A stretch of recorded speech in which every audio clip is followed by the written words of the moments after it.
A bus ride gone wrong. The father of a special needs child says his son was missing for more than an hour after getting on a bus after school. He said he frantically tried to reach anyone from Haskins Elementary School. However, no luck, and he says this has happened more than once. I was panicky a little bit just because there's a feeling of impotence, not being able to talk to anybody and not know where your kid is. Miguel Paredes said his son takes a bus to daycare after school, but when the bus didn't drop him off one November afternoon, he got a call telling him his son was a no-show. I contacted the school.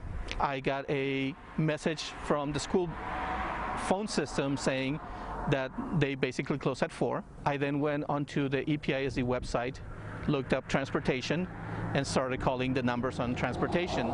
But all the calls went to voicemail. And if nobody's answering, then those phone numbers are basically worthless.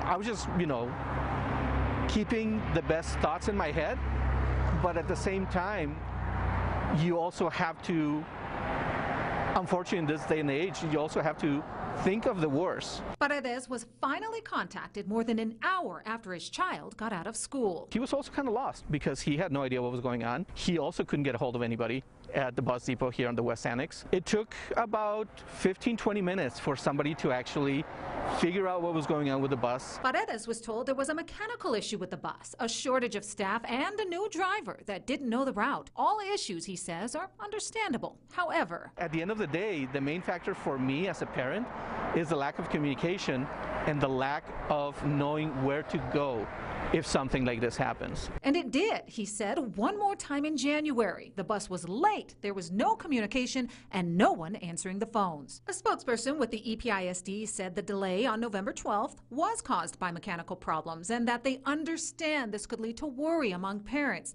The district apologizes for concern caused and is working on solutions. They also pointed to phone numbers listed on their webpage that are always available. But there's no point calling any numbers if nobody's answering, or if it just goes to voicemail and nobody returns a phone call.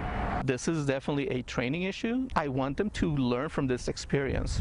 I want to know that my child is safe on the bus. If there's something that happens on the bus, I want to know what's going on with my child. Paredes says he hopes his story will spark change within the school system so no other parent